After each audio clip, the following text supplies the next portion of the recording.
guys, jumpa lagi di channel saya Dre Satria. Pada video kali ini saya akan membahas Euro 2020.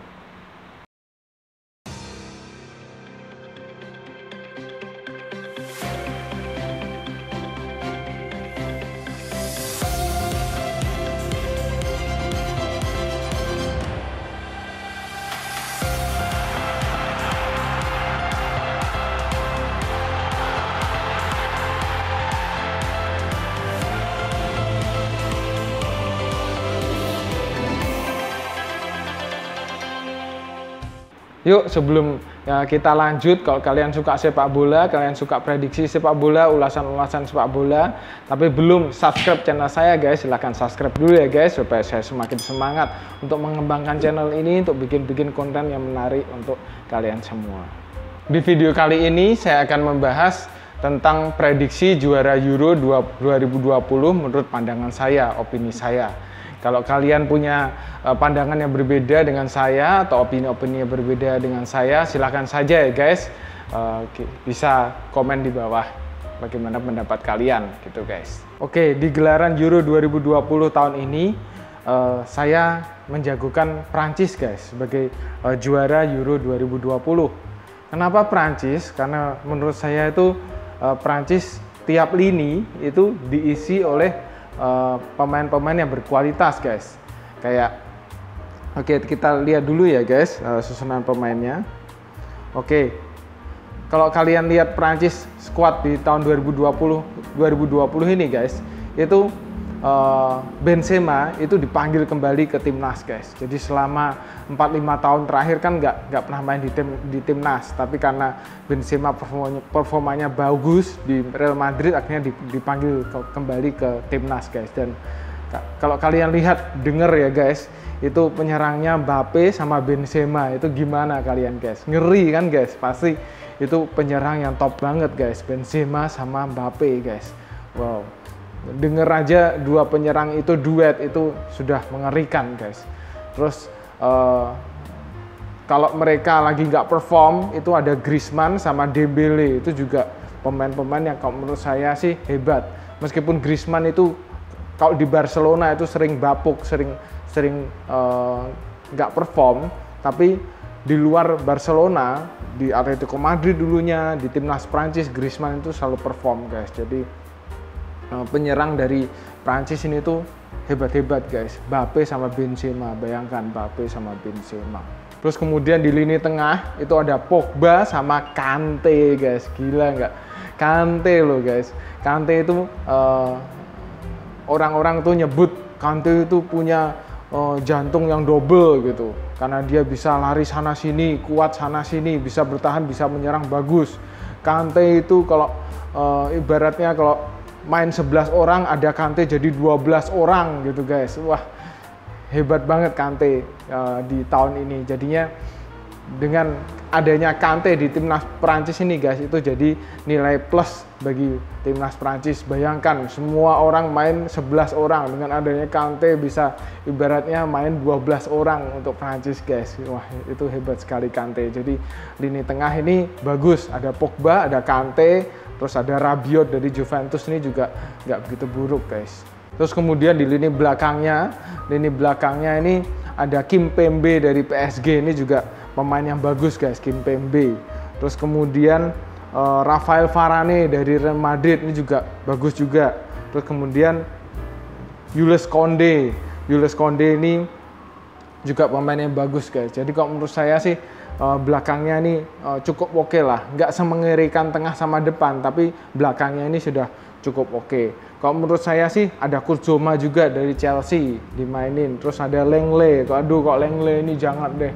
Lenglet ini di Barcelona sering flop, sering nggak perform, sering blunder. Jadi kalau menurut saya jangan pasang Lenglet gitu guys.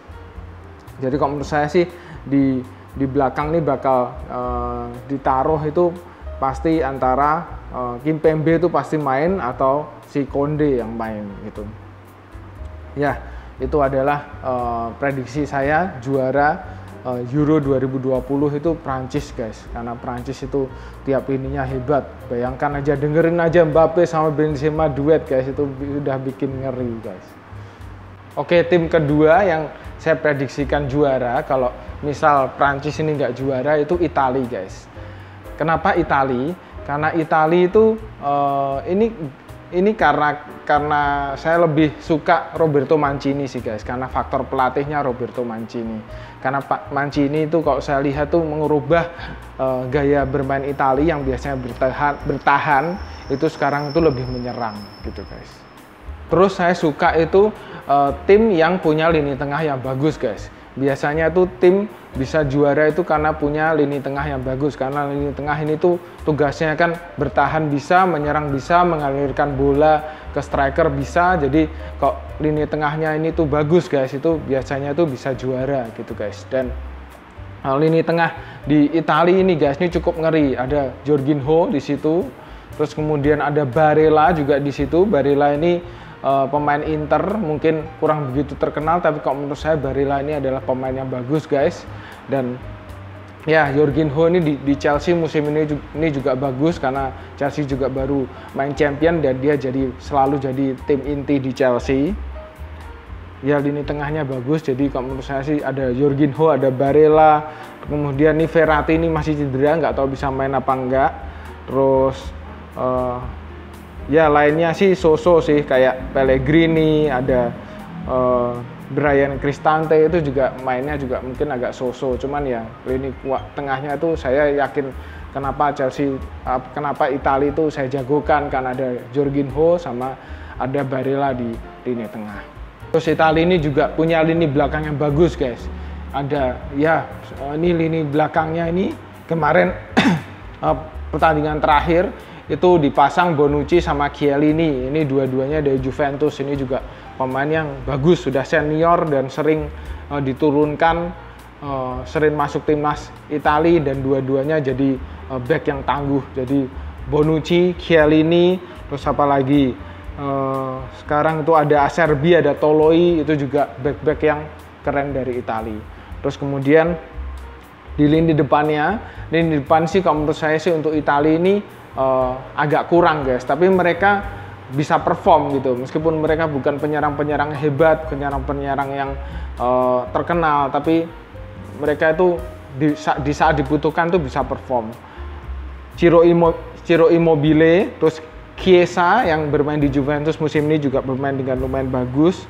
Terus ada Belotti sama Insigne. Ya ini adalah penyerang-penyerang dari Italia.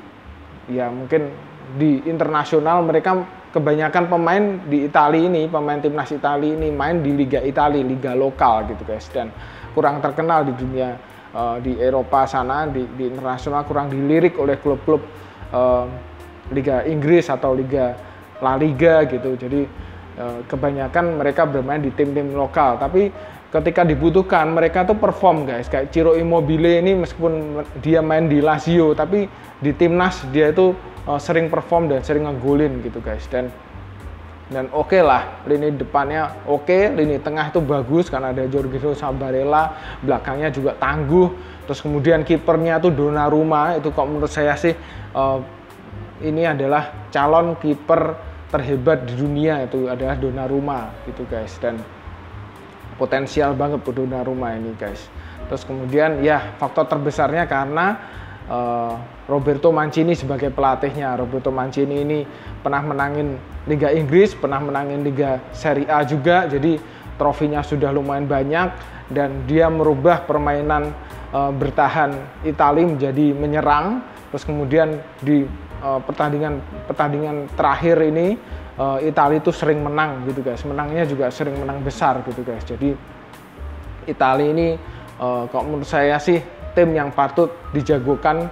Tim Italia ini kan tergabung di grup A yang lumayan mudah gitu. Kalau kemudian saya sih masuk bisa ke babak selanjutnya itu dengan lebih mudah daripada Prancis itu kan grup F itu kan grup neraka, ada Jerman, ada Portugal, itu mungkin lebih susah. Kok Italia ini bisa lebih mudah gitu guys untuk melaju ke babak 16 besar, babak berikutnya gitu guys. Mungkin bisa jadi juara grup. Ya, itu ada prediksi saya. Yang pertama Prancis, kalau Prancis nggak bisa juara. Yang kedua adalah Italia.